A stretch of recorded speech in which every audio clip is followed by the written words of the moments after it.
beat the West Coast by 76 points late last year. They need to get away to a good start. They are good starters, in fact, this year, despite their form. Massive game. None of us had won over in Geelong at the time, and they just jumped us early. Yeah, probably one of the biggest turning points in this playing group's short time together.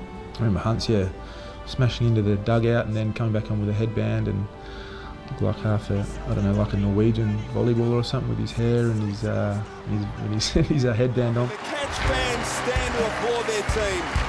After a long break, they lead the West Coast Eagles by 39 points. Half time going in, it was almost like, well, really, what we can do now is just rally together and just make sure we don't lose by 100.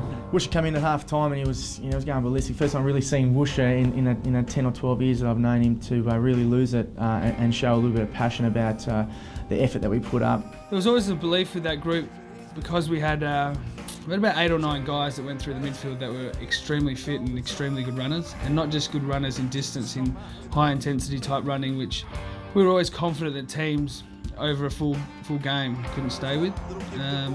So we always had a glimmer of hope, and I think that glimmer of hope after a couple of early goals became more than a glimmer, and we thought we could win, and that was the type of team we had. Once we got a little bit of a sniff, we were extremely confident, too overconfident sometimes, I think.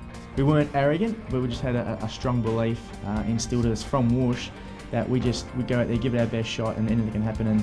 And so be it. We did do it. The Eagles have kicked 8 of the last 9 goals of the match. A stirring comeback from West Coast. The last quarter was it was nothing like I'd ever seen before. We just went bang, bang, bang, bang, bang. And you could see the Geelong players, their heads dropping, and they almost couldn't believe what was happening to them as well. And there was a little Eagles pocket of supporters, and I tell you what, they were making a lot of noise. Cousins, who's worked very hard today. And the Cuzzy and Daniel Kerr's quarter was probably the best quarter I've ever seen in my footy career. To put West Coast in front, it's a good kick.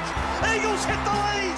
The comeback was really Hunt's getting pushed into the dugout by Mooney and just come out, wrapped it like a mummy.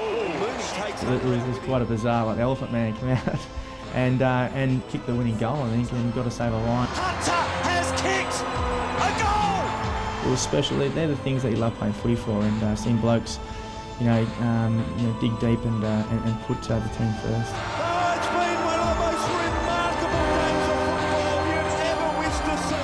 We just knew what we had to do, and we ended up getting the end result. Huge game, huge comeback win, and again, the confidence that we got from that game going forward was just enormous.